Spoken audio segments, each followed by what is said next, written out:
الحمد لله رب العالمين والصلاة والسلام على سيد الأولين والآخرين سيدنا ونبينا مولانا محمد وعلى آله وصحبه أجمعين أما بعد. قال الله تبارك وتعالى في محكم تنزيله: أعوذ بالله من الشيطان الرجيم بسم الله الرحمن الرحيم إنما وليكم الله ورسوله والذين آمنوا صدق الله مولانا العظيم. محترم بزرگوں اور دوستو، السلام علیکم ورحمۃ اللہ.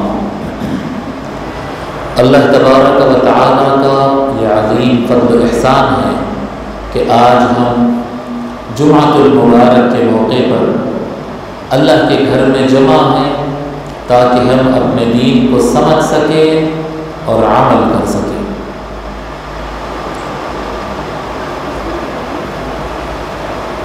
یہ مہینہ رجب کا مہینہ ہے اور رجب شہر اللہ، یہ اللہ کا مہینہ ہے.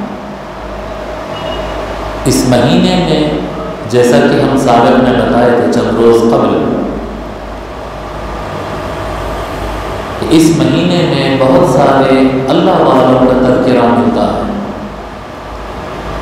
اللہ تبارک و تعالی اپنے کئی خاص بندوں کی یاد کے ساتھ اس مہینے کو مقرر کیا ہے. اس مناسبت سے میں آپ حضرات کے سامنے ذکر کرتا چلوں. ایک واقعہ ہے، میں لا کر اس کو اولیاء اللہ کے مقام اور تمام اولیاء کے سردار کے مقام سے آپ کو مربوط کروں گا. حضور اکرم صلی اللہ علیہ وآلہ وسلم جنگ پر جا رہے تھے اور جنگ کا نام ہے جنگ تبوک، غزوہ تبوک. یہ پہلا موقع ایسا تھا کہ جب حضور صلی اللہ علیہ وآلہ وسلم جنگ پر جا رہے ہیں اور لشکر خوب اچھی طرح سے تیار ہو گیا ہے. بڑا لشکر تیار ہوا، بڑی محنتیں ہیں اس میں، جیش العسرہ تیار کرنے میں بڑی محنتیں، بڑا پیسہ لگا. حضرت سیدنا عثمان ابن عفان رضی اللہ تعالی عنہ کبھی اس میں بڑا کارنامہ رہا اس لشکر کو تیار کرنے میں. آلموسٹ 30,000 آدمی کا لشکر تیار کیا گیا. اور یہ لشکر جب جنگ تبوک کے لیے جا رہا تھا، یہ اس وقت کی جنگوں میں سب سے زیادہ ڈسٹینس پر ہونے والی جنگ ہے، یعنی مدینہ منورہ سے کافی دور جانا تھا. تبوک قریب نہیں ہے. جو حضرات سعودی جاتے آتے ہیں ان کو پتہ ہے تبوک کافی دور ہے.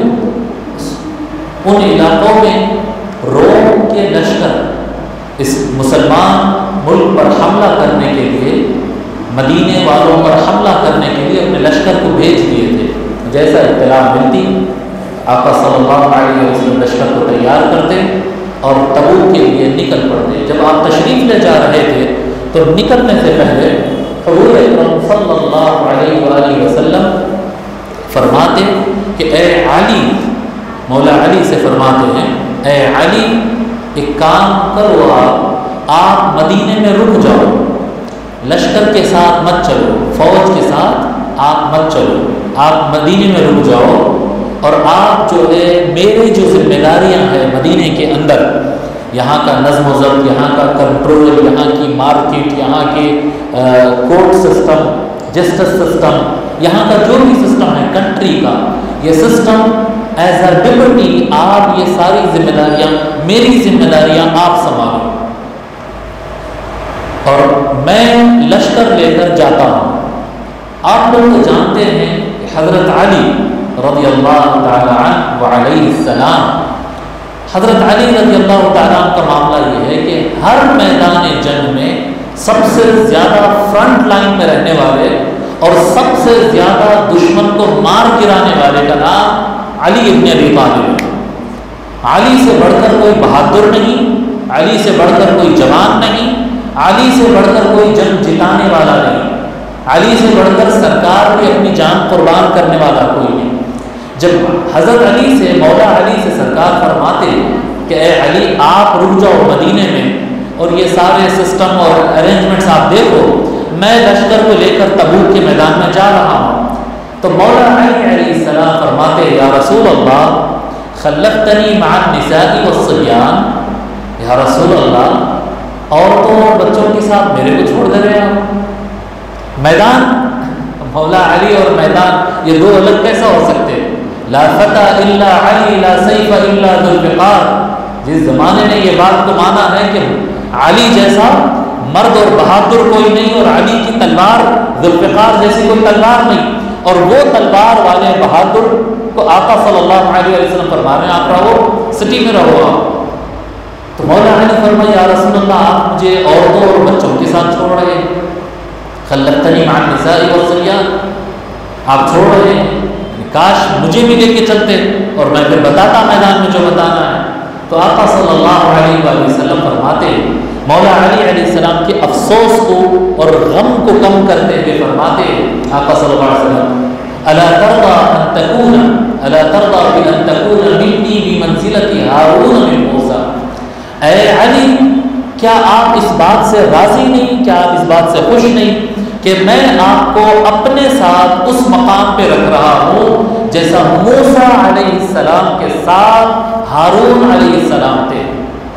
ہارون علیہ السلام اللہ کے نبی، موسیٰ علیہ السلام بھی اللہ کے نبی اور رسول، ہارون علیہ السلام اللہ کے نبی، ٹھیک ہے، آپ دونوں ساتھ میں تھے۔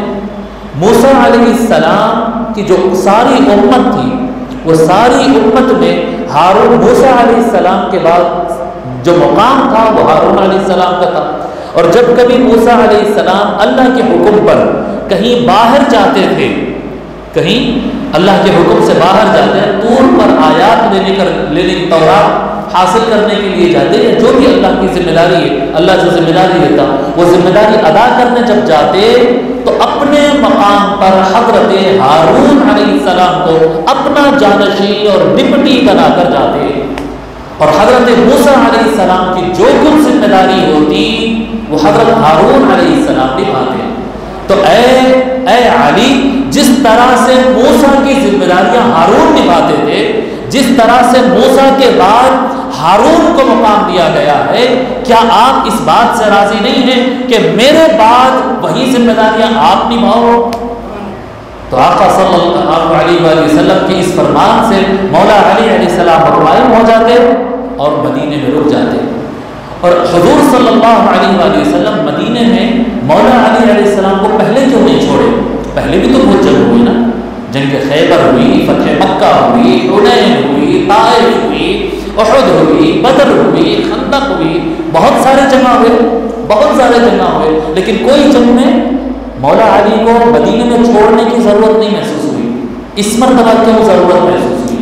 اس کی وجہ یہ تھی کہ فتح مکہ کے بعد اور صلح حدیبیہ کے بعد، اسپیشلی صلح حدیبیہ کے بعد لوگ کو یہ اندازہ ہو گیا تھا، پہلے جو تصور بنا حضور صلی اللہ علیہ وسلم ایک شخص ہے، ان کے ساتھ چند لوگ مسلمان ہوئے مکہ سے، باقی جو ہے وہ مدینہ شریف کے کسان لوگ، انصاری صحابہ کسان تھے، کسان کوئی کاروبار تھا وہ، تو یہ کسان لوگ، یہ چند غریب لوگ، یہ چند لوگ مسلمان ہوئے، یعنی پیسہ رکھنے والے افراد میں ایک سیدنا ابوبکر صدیق، ایک سیدنا عثمان بن عفان رضی اللہ عنہ، یہ دو، ایک عبد الرحمن بن عوف، تین لوگ تھے جو ویل سیٹل لوگ تھے جو اسلام قبول کرے، باقی میجورٹی تو غریب لوگ کی تھی جو اسلام قبول کرے، چند غریب لوگ ہیں، 70-100 آدمی غریب لوگ ہیں، اور یہ جو انصاری کسان لوگ ہیں ان کا کیا ہو سکتا ہے؟ ان کو تو قریش یوں ہی قتل کر دیں گے، یہ تو مشرکین سے ہار جائیں گے، یہ مینٹیلٹی تھی پورے عرب میں۔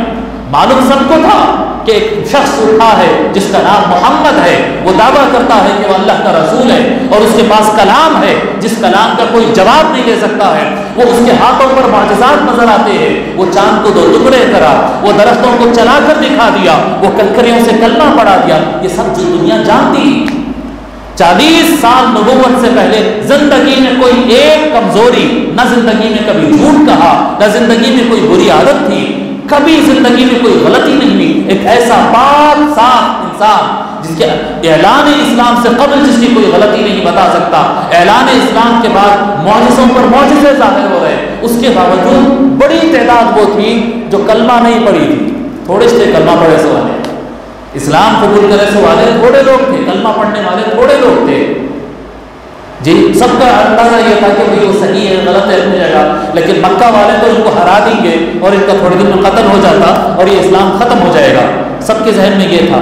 لیکن جب صلح حدیبیہ ہوا اور مکہ کے بارڈر پر مسلمان اپنے لوگ لے کر مکہ کے بارڈر پر آ گئے، جب مکے سے ہمیشہ کیا ہوتا تھا، مکے سے مشرکین نکلتے اور مدینے پر حملہ کرتے تھے، لیکن ہوتے ہوتے حالات کچھ اس طرح سے ہو گئے کہ بدر میں شکست ہوئی، احد میں میدان چھوڑے، غزوہ خندق میں ان کو شکست ہوئی. جی ہر طرف شکست شکست شکست دیکھنے کے بعد جب 1400 آدمی مکے سے نکل کر حج کرنے کے مدینے سے نکل کر حج کرنے کے لیے مکہ پہنچ گئے تو مکے والے پھر تلوار نہیں کھینچے، بولے بھائی بات چیت سے سولو کر لیتے نا. جب یہ لوگ جو ہمیشہ جنگ لڑنے پر ہوتے تھے مشرکین کفار، یہ کفار جب دب گئے اور بولے کہ بات چیت کے ٹیبل پر آ جائیں گے، جب دنیا کو اندازہ ہو گیا کہ یہ شخص جو جس کا نام محمد ہے رسول اللہ صلی اللہ علیہ وآلہ وسلم، کہ ان کا دبدبہ بن چکا ہے، اب زمانے پر یہ حاوی ہو چکے ہیں. کفار اور مکہ والے لاکھ دشمنی کرے سازش کرے لیکن اب یہ کمزور پڑ چکے ہیں. اب سرکار صلی اللہ علیہ وآلہ وسلم کا سورج طلوع ہو گیا، اب آگے ان کی حکومت چلنے والی ہے. تو صلح حدیبیہ کے بعد لوگ فوج در فوج ہزاروں کی تعداد میں اسلام قبول کرنا شروع کرے. جہاں ایک ایک آدمی کو پکڑ پکڑ کر مسلمان کرنا تھا، لوگ آسانی سے اسلام قبول نہیں کر رہے تھے، وہاں پر قبیلوں کے قبیلے ایک ایک دن میں 2-2 ہزار 3-3 ہزار آدمی اسلام قبول کر رہے ہیں. سب کو اندازہ ہو گیا بھائی جیتے ہوئے لے. تو اس میں بڑی تعداد کلمہ پڑھنے والوں میں وہ لوگ بھی تھے جو اندر سے تو اللہ کو مانتے نہیں تھے، مگر دیکھ لیے کہ بھئی اب پولیٹیکل ڈومینیشن ان کا آ گیا، اب کنٹرول ان کے ہاتھ میں ہو گئی، آرمی پاور ادھر چلا گیا، مان لو نا ان کو کیا گیا، اپنا بزنس افیکٹ نہیں ہونا، اپنے قبیلے کے اپنی جان پہ نہیں آنا بات، اپنی سیفٹی کے لیے ان کا کلمہ پڑھ لو. بڑی تعداد تھی ایسے لوگوں کی جو منافقین تھے. آقا صلی اللہ علیہ وآلہ وسلم اس کے بعد اب فتح مکہ ہوا، فتح مکہ کے ساتھ حنین ہوا، حنین کے ساتھ طائف ہو گیا. طائف 3 جنگیں کنٹینیو ہوئی اور وہ جنگوں سے پلٹ کر آقا صلی اللہ علیہ وسلم جب مدینہ واپس گئے اور اس کے بعد حج ہوا، اس کے بعد جب تبوک کی طرف بڑے لشکر کو جانے کی نوبت آئی تو اب مسلمان ہزاروں بلکہ قریب لاکھ کے قریب مسلمانوں کی تعداد پہنچ گئی. ان میں ایک بڑی تعداد وہ ہے، ایک تو وہ ہے جو سچے صحابہ ہے، وہ ہے جو ابو بکر ہے، جو عمر ہے، جو عثمان ہے، ابو ایوب انصاری ہے، سعد بن عبادہ ہے، سعد بن معاذ ہے، عبد الرحمن بن عوف ہے، زبیر بن العوام ہے، طلحہ بن ابی عبید اللہ. یہ بہادر، یہ جانبدار صحابہ ہے، یہ صحابہ ہے. لیکن جو نئے نئے لوگ آ گئے ہیں جو صرف پیسہ پولیٹیکل پاور کو دیکھ کر آ گئے ہیں، ان میں بڑی تعداد منافقین کی ہے. اور اگر حضور صلی اللہ علیہ وآلہ وسلم مدینہ چھوڑ کر جائیں، کیپٹل سٹی جو ہوتی ہے نا، لوگ دور دور سے آتے ہیں، گاؤں کو چھوڑ کے آ کے لوگ حیدرآباد میں رہ جاتے ہیں کیونکہ یہ کیپٹل ہے اسٹیٹ کا. اسی طرح سے دلی اور بمبئی کو جاتے ہیں کیونکہ وہ کیپٹل ہے، ایک پولیٹیکل کیپٹل ہے، ایک بزنس کیپٹل ہے، برابر ہے.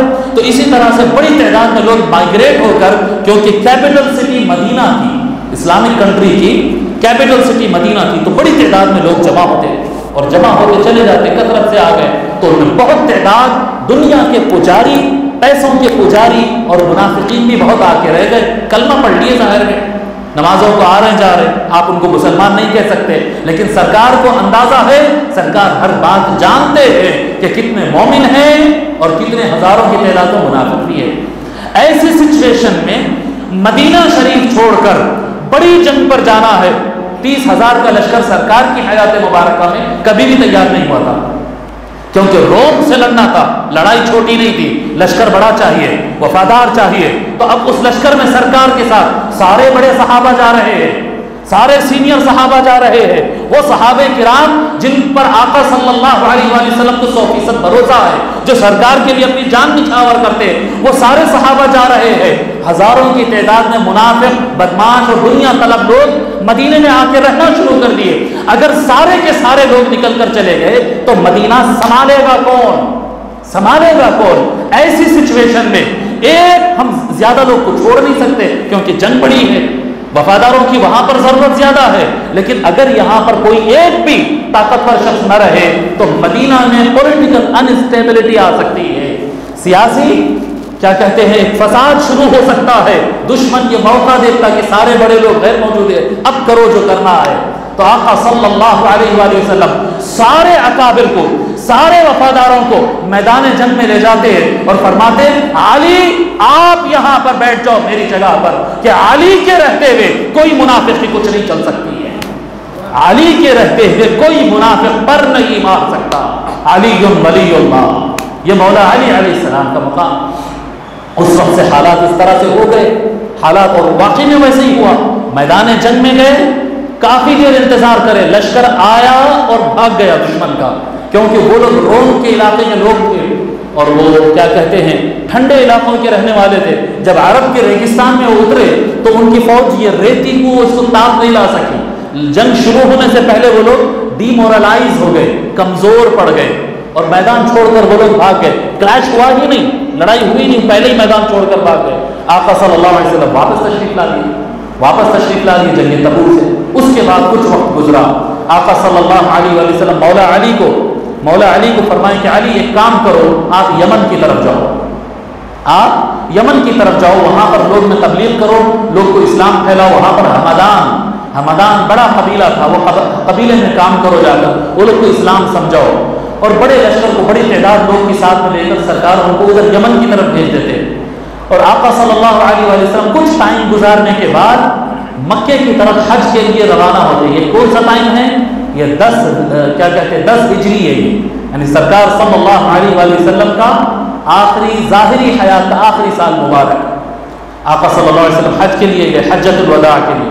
مولا علی وہاں پر گئے اور جو سرکار جو ٹاسک دیے تھے، ایسا تاریخ میں کبھی نہیں ہوا کہ کوئی ٹاسک سرکار علی کو دے اور وہ ٹاسک انکمپلیٹ رہا، نامکمل رہا، ایک مرتبہ بھی نہیں ہوا۔ جو مولا علی کو سرکار دیے وہ مکمل کر کے آئے۔ انشاءاللہ کبھی سناؤں گا جو ٹاسک دیتے، اور سرکار صلی اللہ علیہ وآلہ وسلم ہمیشہ مولا علی کو سب سے مشکل ٹاسک دیتے، جی سب سے مشکل بولتے خالد بن ولید تمہارا یہ کام، سعد بن ابی وقاص تمہارا یہ کام، ابو عبیدہ بن جراح تمہارا یہ کام، جو سب سے مشکل کام ہوتا علی ادھر اور یہ تمہاری ذمہ داری۔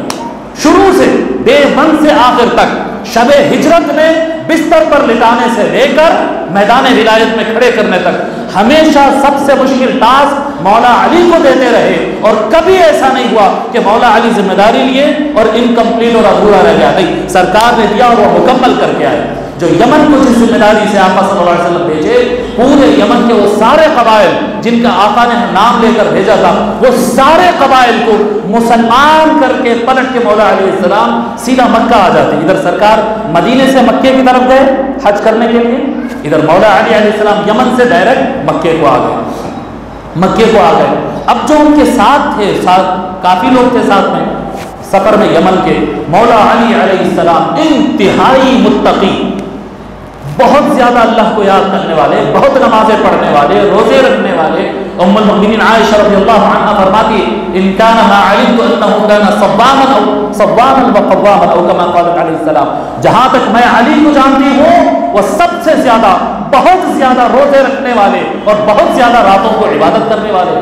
تو وہ بہت زیادہ اللہ والے، عبادت کرنے والے اور بہت زیادہ متقی۔ کیا آپ کیا سمجھتے ہیں مولا علی کا تقویٰ؟ مولا علی علیہ السلام کا ایک فرمان ہے کہ اگر کسی جگہ پر، اگر کسی سمندر میں، اگر کسی ندی میں کنٹا یا تالاب، اگر کسی تالاب کے اندر شراب ڈال دیا جائے، مجھے پتا چلے کہ یہاں شراب ڈال دیا جائے، اس کے بعد اگر وہ تالاب سوکھے، اس پر درخت لگائے جائے، اس پر پھل آئیں گے تو وہ پھل نہیں کھاؤں گا فرما دیتے۔ یہ یعنی اور ہم سوچ نہیں سکتے وہ تقویٰ مولا علی علیہ السلام کا۔ اور مولا علی علیہ السلام خود بھی اتنا صحیح چلتے اور ساتھ میں جو رہتے ان کو بھی صحیح چلاتے۔ جی اب جو مسلمانوں کا مال ہے وہ مسلمانوں کا مال ہے، جو نماز کا ٹائم ہے وہ نماز کا ٹائم ہے۔ آرمی کو لے جا رہے ساتھ میں، مدرسے کو تو نہیں گئے تھے نا، مول صاحبوں کے ساتھ مدرسے کو گئے، ایک دم ٹائم پہ نماز پڑھ رہے ہیں، ٹائم پہ درود پڑھ رہے، چلتا۔ آرمی کو جنگ پہ گئے ہوئے ہیں، ٹائم ہوتے ہی کھڑا کر دے رہے ہیں، سردی ہو یا گرمی ہو سب کو وضو کرا دے رہے ہیں، ٹائم میں نماز میں کھڑا کر دے رہے ہیں، پیسہ ایک پیسہ ادھر نہیں ایک پیسہ ادھر نہیں، ٹائم بھولنا نہیں، بالکل جو آرمی رول جس کو کہتے ہیں نا، سیکنڈ سے چلنا، بالکل سسٹمیٹک چلنا، ایک دانہ ادھر کا ادھر نہیں ہونا. یہ مسئلہ عرب پہلی مرتبہ دیکھے تھے مولا علی علیہ السلام کے قیادت میں. انہوں نے اتنی سختی ان کو دکھا کے یہ سختی ہے، ظلم ہے، حالانکہ وہ ظلم نہیں تھا، وہ ان کے لیے بھلا تھا، ان کی ٹریننگ تھی، ان کی تربیت تھی. ان میں سے بعض لوگ ناراض ہو گئے، بولے علی ہمارے اوپر بہت سختی کر رہے ہیں، ہم مدینہ جب سرکار سے ملاقات ہوگی تو ہم علی کی شکایت کریں گے. وہ پلان ڈال لیے شکایت کرنے. جب مدینہ شریف پہنچتے سب پہنچ جاتے، ملاقاتیں ہو جاتی، سب کچھ ہو جاتا، چار لوگ آگے بڑھتے اور آ کر عرض کرتے کہ یا رسول اللہ علی ہمارے ساتھ بہت سختی کی ہے، علی ایسا کرے، علی اچھے آدمی نہیں ہے، علی اچھے کمانڈر نہیں ہے، فلاں ہے، شکوہ کی. حضور صلی اللہ علیہ وسلم سنے اور پلٹ گئے، کیونکہ سرکار کو معلوم تھے، سرکار کو یہ بات معلوم ہے کہ جس کی تربیت بچپن سے انہوں کرے وہ بندہ تو غلط ہو نہیں سکتا ہے. جس کو میں چادر میں لے کر دعا دیا وہ بندے سے تو غلطی نہیں ہوتی. سرکار سنے انجان ہو گئے، اس کو مس انڈرسٹینڈنگ ہوئی، اس سے غلطی ہو رہی ہے، یہ نہیں سمجھا، انجان ہو گئے. دوسرا شخص آیا، چار تھے، چاروں پلان ڈال لیے تھے کہ اپن جا کے شکایت کریں گے. ایک شکایت کرا، سرکار انجان ہو گئے. دوسرا آ کے عرض کرنے لگا، یا رسول اللہ علی ایسا کرے، علی سختی کرے، علی کو ایسا نہیں کرنا تھا، ایسا لفظ ہے. فتنقصت، علی کی شان کو ہم کم بتانے کی کوشش کریں، چھوٹا کرنے کی کوشش کریں، ان کو سرکار کے سامنے ان کی امیج تھوڑا خراب کرنے کی کوشش کریں. ٹھیک ہے. دوسرا آدمی شکایت کیا، سرکار جواب نہیں، پلٹ گئے. تیسرا آدمی اٹھا، ان شکایت کیا، سرکار پھر خاموش ہو گئے. چوتھا آدمی شکایت کیا، جب چوتھا آدمی شکایت کیا تو چوتھا آدمی خود کہتا ہے، پھر اس کے بعد میں دیکھا کہ سرکار کا چہرہ بدلنا شروع ہو گیا، غصے سے چہرہ بدلنا شروع ہو گیا.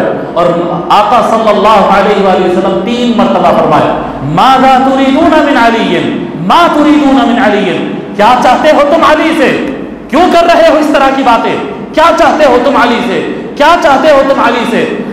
علی منی وانا منہ، علی مجھ سے ہے، میں علی سے ہوں. وہو ولی کل مؤمن بعدی، اور میرے بعد ہر مومن کا ولی و سرپرست علی بن ابی طالب ہوگا. آقا صلی اللہ علیہ وسلم نے ڈانٹ دیے اور فرمایا، کیا سمجھ رہے تم، کیا علی کی شان تم اگر ان کی شکایتیں کرو گے، مخالفتیں کرو گے تو میں تمہاری بات پر یقین کر لوں گا؟ علی مجھ سے بنا ہے، میری تربیت کا شاہکار ہے علی سے غلطی نہیں ہو سکتی ہے، تمہاری غلط فہمی، علی مجھ سے ہے، میں علی سے ہوں. کہ آئندہ زمانے میں میرے احکام، میرا دین، میری تربیت اور میرے بتائے ہوئے سنن کو پھیلانے والا، حفاظت کرنے والا جو ہوگا وہ علی بن ابی طالب ہوگا. وہ انا منہ، میں ان سے ہوں. کہ کیا مطلب، یعنی میرے احکام، میری سنت، میرا طریقہ، میری شریعت چلے گی زمانے میں علی کی وجہ سے. وہ ولی کل مؤمن بعدی، اور میرے بعد ہر مومن کا علی ولی ہوگا، مولا ہوگا. یا آقا صلی اللہ علیہ وسلم، تمام لوگ سمجھ گئے کہ علی کا مقام کیا ہے. لیکن اس وقت محفل میں 150 200 300 آدمی رہے ہوں گے. پھر حج ادا ہوا، حج میں سب لوگ جمع ہو گئے. یہ جو شکوے شکایت کی محفل تھی، یہ تو پرائیویٹ سیٹنگ تھی نا، یمن سے آنے کے بعد پرائیویٹ سیٹنگ تھی، اس میں یہ ہو گیا. حج ہوا، جب حج مکمل ہوا، حج مکمل کرے اس کے بعد واپس جانے لگے. اور جاتے وقت جو ہے 10 ذی الحج کو 10 11 12 کو حج مکمل کرے جی. اس کے بعد 2-3 دن اور رکے، اس کے بعد سفر شروع ہوا.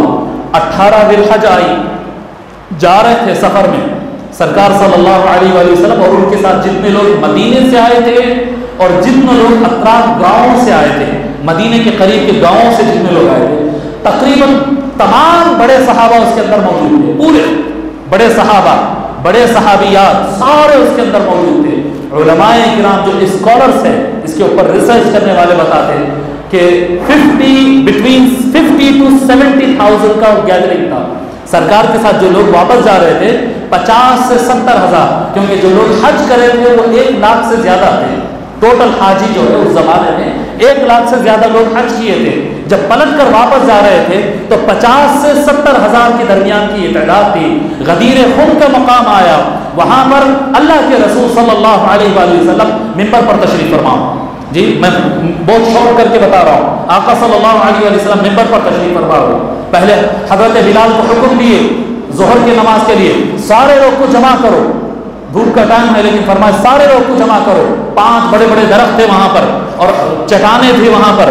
حضور صلی اللہ علیہ وسلم حضرت بلال اور دیگر لوگوں کو بٹھاتے, سب نکل کے آتے, لوگوں چلو چلو چلو چلو.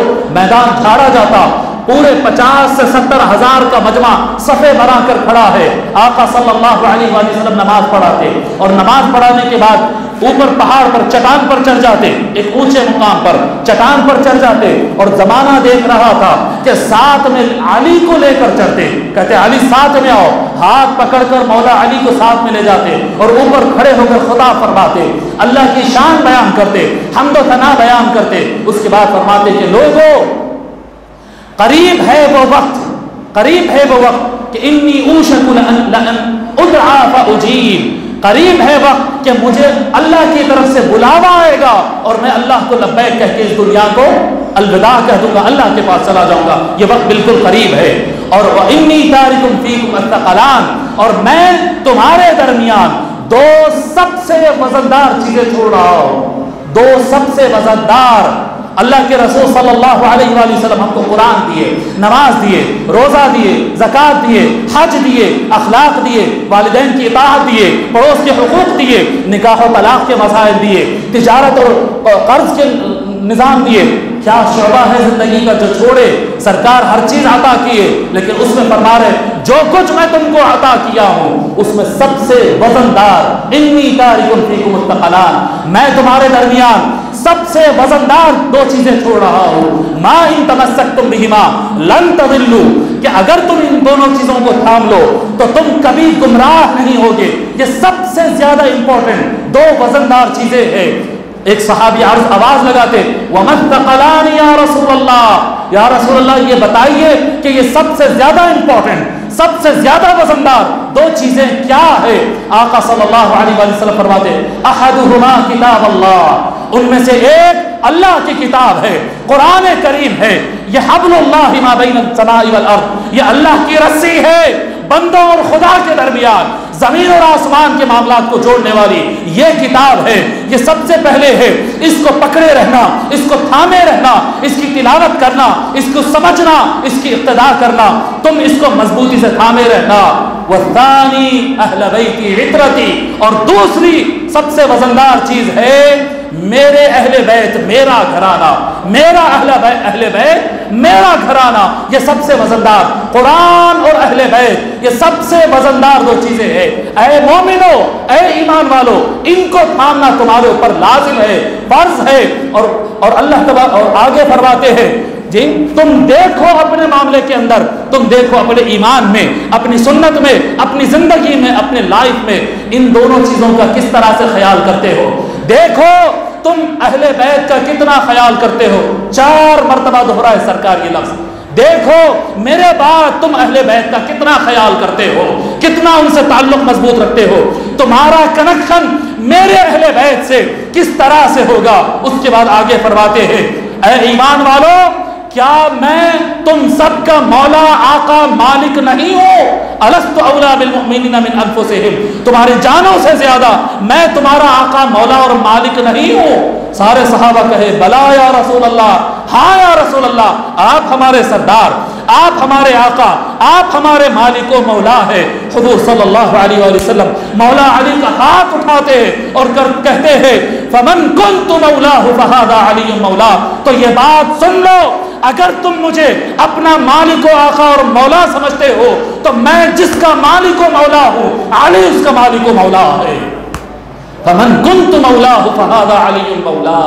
آقا صلی اللہ علیہ وآلہ وسلم امت کو یہ بتا رہے تھے کہ میرے بعد ولی یہ ہوں گے, میرے بعد مولا یہ ہوں گے, میرے بعد سردار یہ ہوں گے. اور ان کی ذات کو جی ان کو اور ان کی اہل بیت کو سرکار فرمائے کہ ان سے اپنے تعلق کو مضبوط رکھنا.